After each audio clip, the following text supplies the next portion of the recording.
Hello chess folks, welcome to How to Play Chess series, where I would be teaching you how to play chess from scratch. This is the episode number 1. We are going to discuss boards and coordinates, pieces and its setup, how pieces move, special moves, which are going to be very interesting topics, and finally, check and checkmate. Basically, by the end of the video, you guys are going to have a complete knowledge about how to play chess. And in the further videos, we are going to discuss some advanced topics that will help you improve your chess. So I don't want to waste further time. Let's jump in. So first, talking about board coordinates. What are coordinates? So here you can see there are some numbers and alphabets that are written on the board. Like here there is written 1A, 2, 3, 4, 5, 6, 7, 8. And here we have A, B, C, D, E, F, G, H. So basically these are known as ranks and these are known as files. So basically numbers are denoted as ranks and alphabets are denoted as files. So why are numbers and alphabets written on the chessboard? So the numbers and alphabets are written to represent each and every square so that every player can analyze their game or discuss their game after they have completed their game so that they can learn from it and they can eventually improve from it. So for example, any square is represented by, for example, we have this particular square. This square is represented by C4. What is C4? So you see there is C written over here and there is 4 written over here. So first comes the alphabet and then comes the number. For example, let's take the first bottom square. We have A and this is written as 1. So this is A1. Talking about this square, this is B1. First the alphabet, then the number. This is C1. Now let's go a bit deep. This square is D4. You see D over here, 4 over here. This square is denoted as F6. So this is how every square has its own name. This is how you call a square by its name. So this is everything you need to know about coordinate. That's it. Now let's discuss something about pieces and setup.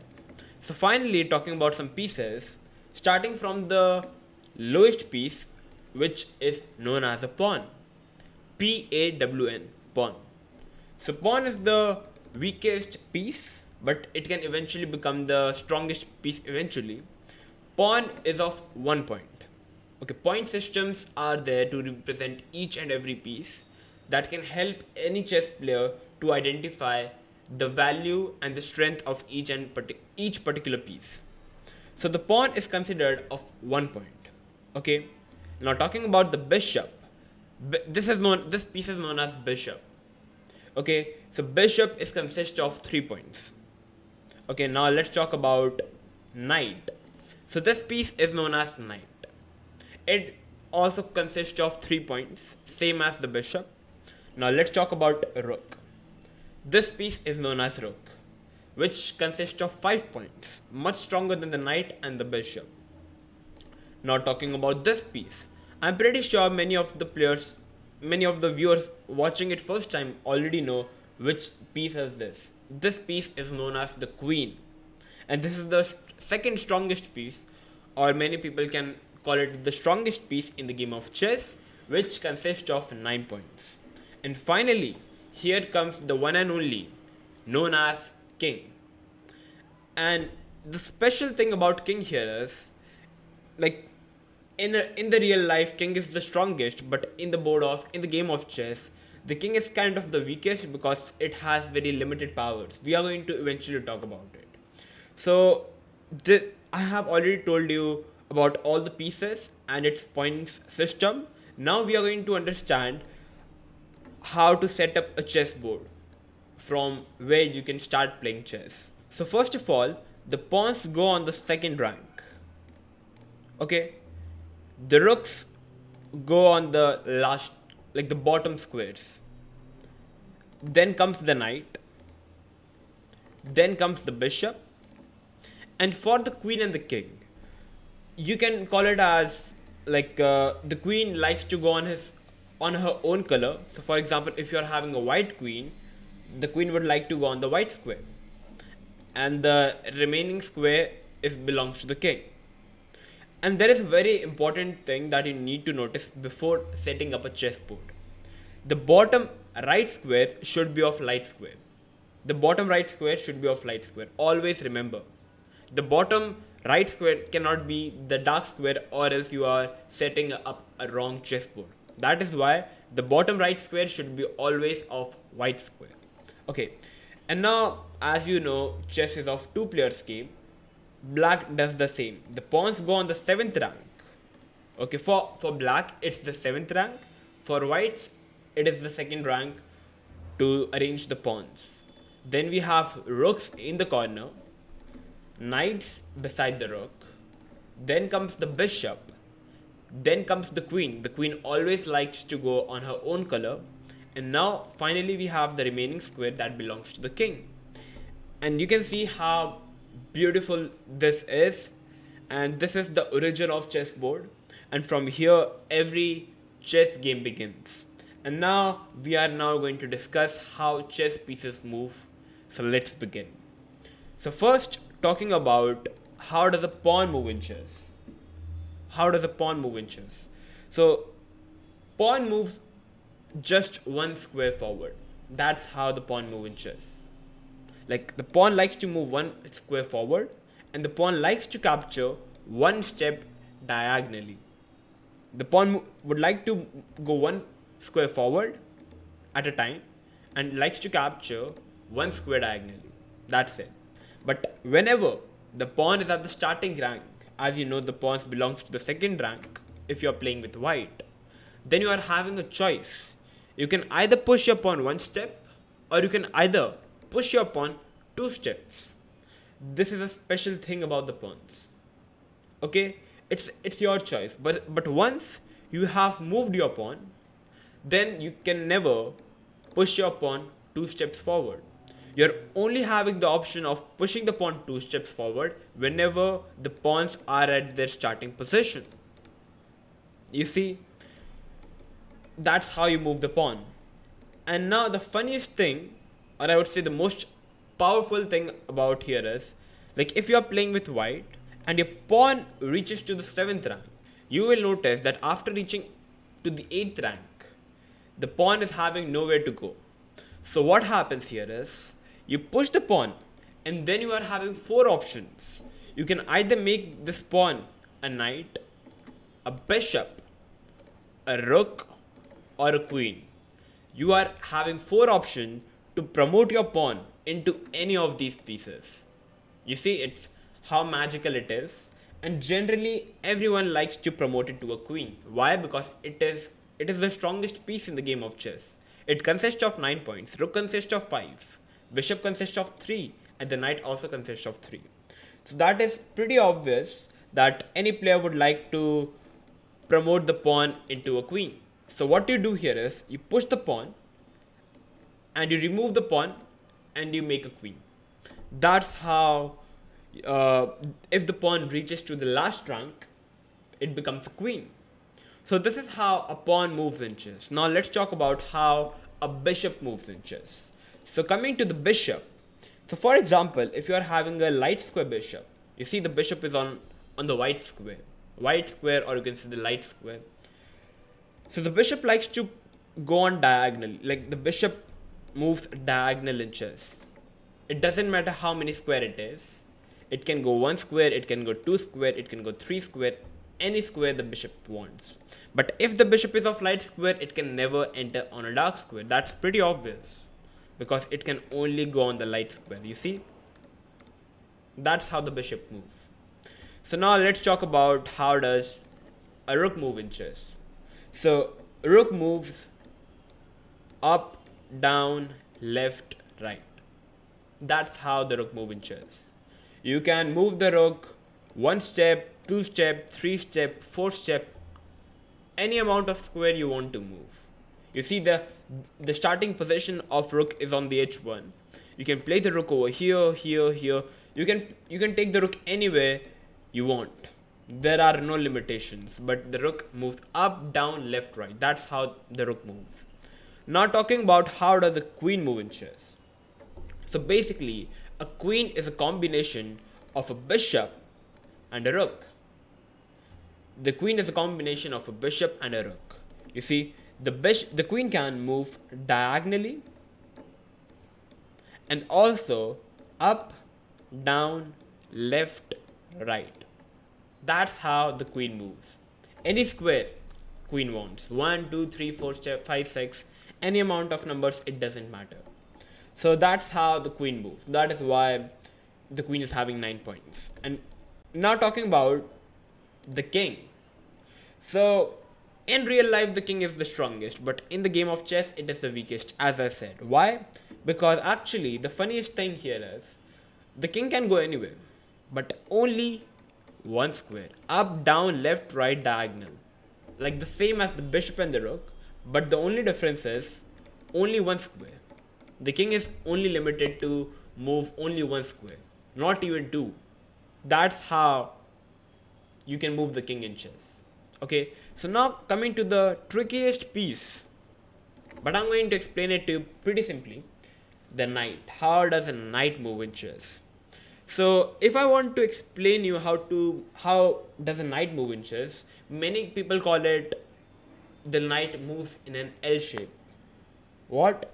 So basically, let's say the knight goes 2 steps forward.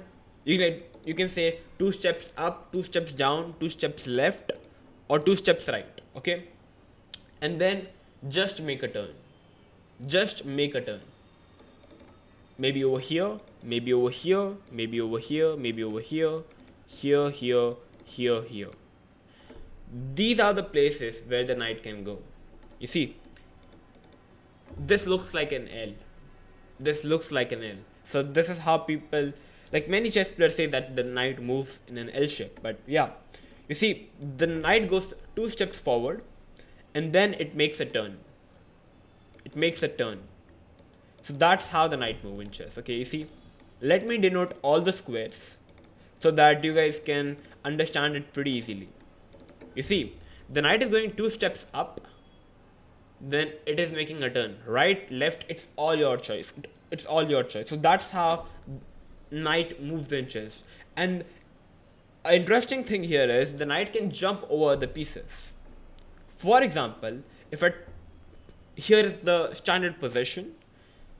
You see, we can develop the knight because it looks like knight is already occupied by his own pieces, but as you see, the knight can jump over the pieces. So that's why in this position we can already play knight to f3.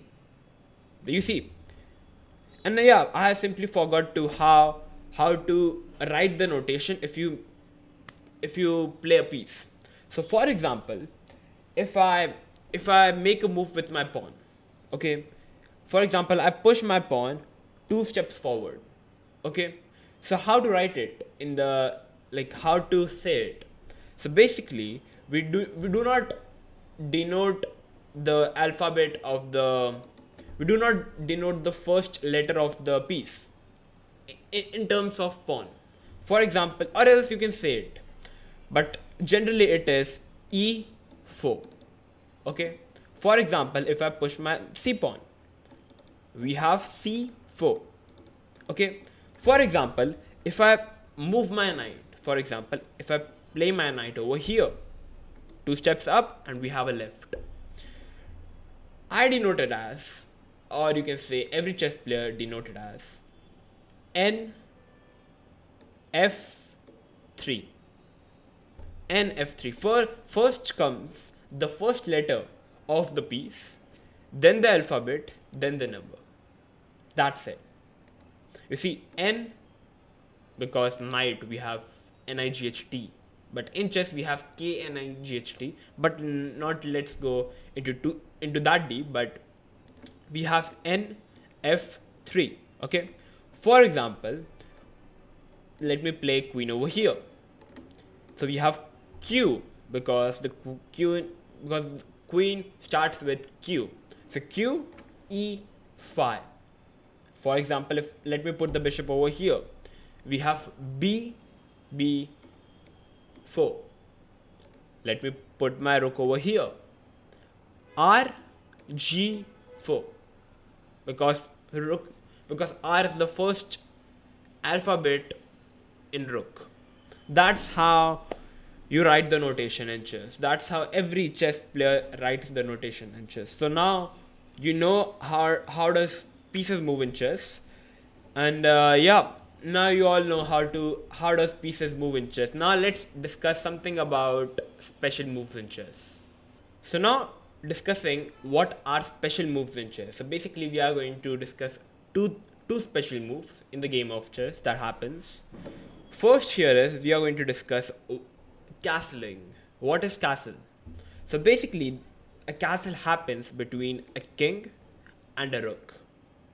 So first of all, it is generally done to safeguard your king. Second criteria here is there should be no pieces between the king and the rook if you want to castle. Third, like king moves one step, but in castling, the king moves two steps towards the rook, and the rook will come to the other side of the king. That's the magic. Like the king goes over here, and the rook goes over here. This is known as castling. This is known as castling in chess. Okay, so discussing the fourth criteria. For example, if you make a move, if you have moved your king or the rook, for example, I have just moved my rook and black plays something. Now I cannot castle. Why? Because I have already moved my rook. If you have moved your rook or the king, you can never castle. Okay, for example, this is the position. You have already moved your rook, and now you put your rook at the original square. Okay, you have moved your rook, but now you place it back on h1, and you try to castle. It's not allowed. Why? Because you have already moved the rook. If you want to castle, you can never move your king or the rook, and it is generally done to safeguard your king. Okay, that's the whole idea. And now there are two types of castling once again. Okay, so first let me remove some pieces. Yeah, so you see we have this particular position. There are two rooks in the every side is having. Okay, so there are two types of castling, which is known as short castle and which is known as long castle. Obviously, because short castle, because on the right side we have 3 squares, and on the left side there are 4 squares. So generally speaking, that's why known as short castling and long castling. In the terms of long castling, the process remains the same. The king moves 2 steps towards the rook, and the rook goes other way to the king, on the side by side, and this is known as long castling. And now this is how you do castling. Now let's try to discuss when you cannot do castling. Okay, so we have this particular position on the board. Okay, so here I want to do a short castle by putting my king on g1, putting the rook on f1. Okay, but here's the thing. If any square is covered, like the king have to go on g1, right? So if any of the 2 squares that the king is going to walk on is covered by the enemy pieces, you cannot castle. For example, as you know, the rook can move straight, right? Straight, like it can go front, back, left, right. So in this particular case, the rook defends this particular square, or should I call it f1 square. So here this is a square that the king have to walk on, and if this square is already covered by the opponent, that is why you cannot castle. That's why you cannot castle. That's the thing. Or for example, let me change the position a bit. Let me put the pawn over here and put the bishop over here. Okay, so here there is already a pawn in between. Okay, so the rook is blocked. But here's the thing. Now the bishop, the bishop moves diagonally. So in this particular case, the bishop covers this particular square, and this is the exact square where the king is going to go.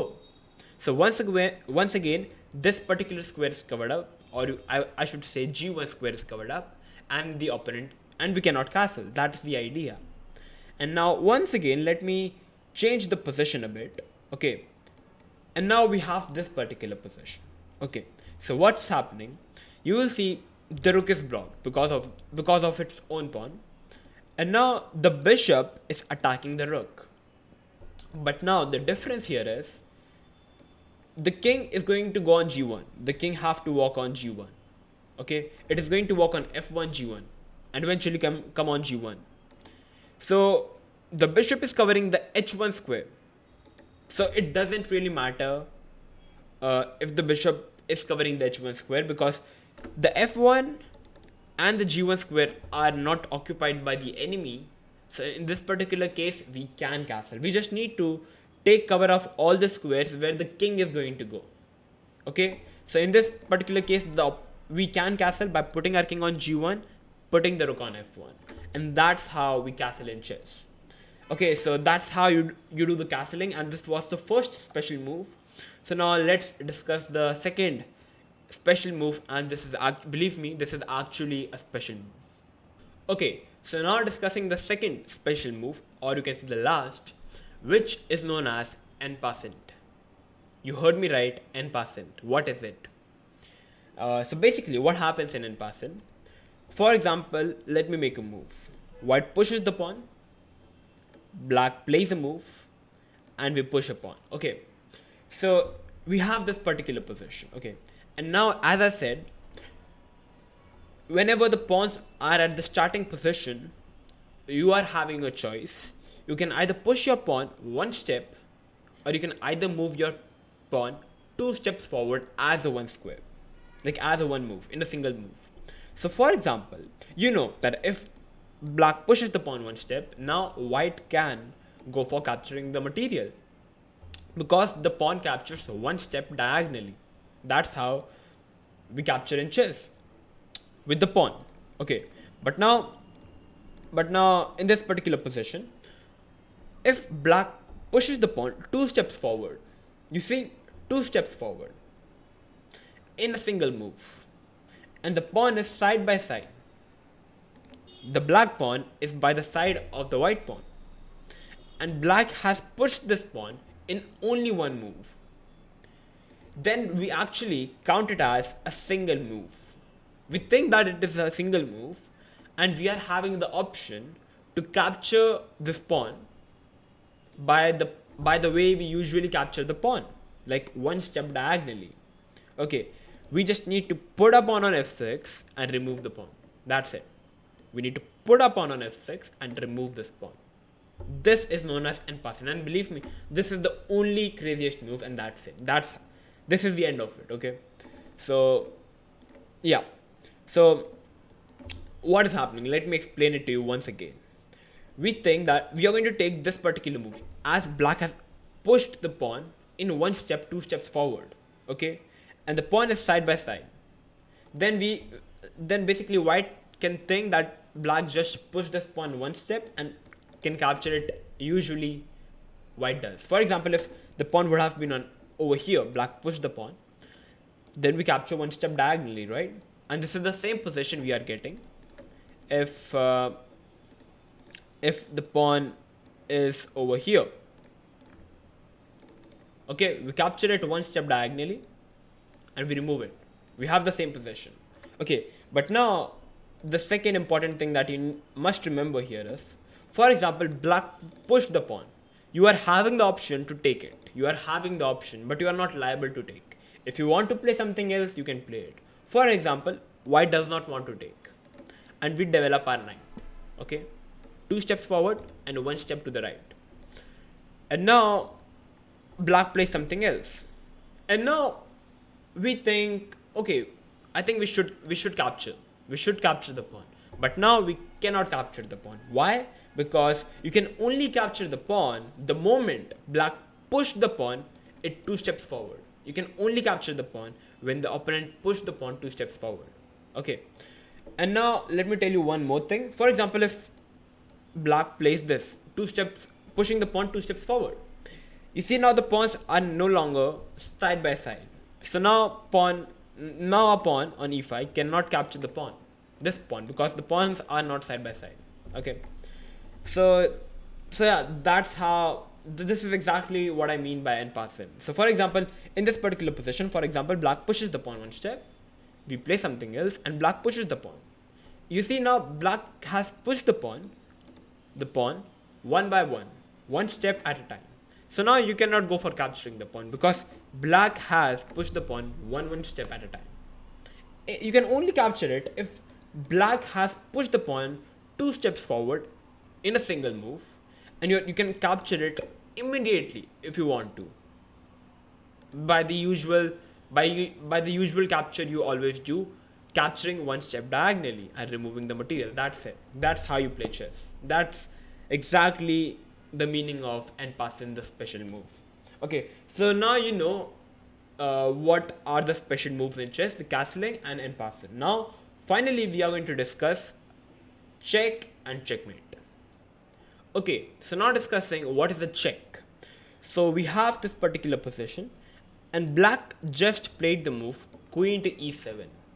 You know, right? The queen can go straight, like up, down, left, right, diagonally. Okay, so in this particular position, the queen is attacking the king. Okay, this is a check. What is a check? This is a check. So basically, what happens in check? The opponent is attacking the king. But here the game is not over yet. We are having the options. We can either move the king, we can either capture the piece that is giving the check to our king. Okay, like 2 ways. The third way here is we can simply block the check by putting one of our piece in between. Okay, for example, I can use my knight. The knight can go over here and 1 step making a turn, and I can put my knight over here on e2. You see, I have blocked the check. So there are always like 1, 2, 3 ways. There are always 3 ways to block a check. You can either go for capturing the piece, you can simply move your king to get out of check, and the third one is just to put any piece of yours in between to stop the check. Here, these are the 3 ways you can block the check. Check basically means that your king is currently an attack, but you can defend it. Okay, now this is known as check, and now let's discuss what is a checkmate. Okay, so we have this particular position on the board, and it's white to play, and white just played the move rook to a8, and this is a checkmate. Why?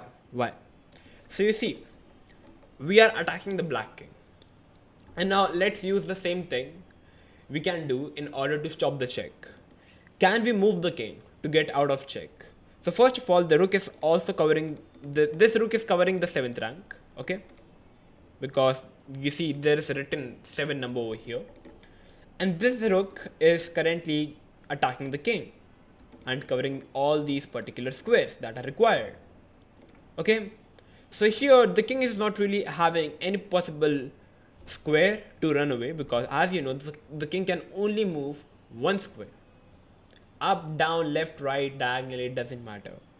Okay, but in this particular position the king is having nowhere to go, so basically the king cannot move. Do we have any piece with the black pieces that can capture this rook? I don't think black is having any piece, only the king. So second criteria to avoid the check, to get out of check, is locked. Okay, you cannot capture the rook. Now discussing the third criteria, do you have any piece that can come in between to stop the check? No, black is not having any piece to stop the check. Black is only having the king. So if all the criteria are going to fail, if you can't move your king, you can't capture your enemy piece that is attacking your king, or you can also not put any of your pieces to block the check, it is known as a checkmate. It's known as a checkmate. This is only the one way. Let me show you the other way. For example, let me put this position on the board. Okay, let me put this position. So here you will see the queen is attacking the black king and covering all the possible squares that where the king can go, and covering every possible squares, yeah, because the king can go straight, can go diagonally, can go left, okay. And here the king is defending the queen. The king is defending the queen. You cannot capture the queen. Okay, the next important thing that you must remember, the king cannot touch each other. The king cannot touch each other. Each other. There should be at least one square gap between the kings. There should always be a one square gap. You cannot put your king side by side. That's an illegal move. Okay, so that is why we have this particular position. The opponent king cannot capture the queen because the queen is protected by the king. Okay, and now you cannot capture the queen because you are not having material to capture the queen. You cannot put any piece in between because you are not having enough material, and also like the king is already by the side of the queen. So yeah, so you see, this is another way to checkmate. So these are some basic checkmates. Okay, so basically we have discussed all the phenomena, like the coordinates, the board coordinates, pieces and setup, their point system, how does chess pieces move, special moves such as castling and en passant, and finally check and checkmate. Okay, so this was a complete video about how to play chess. I believe you guys have understood how to play chess. Okay, I guess I've tried my best.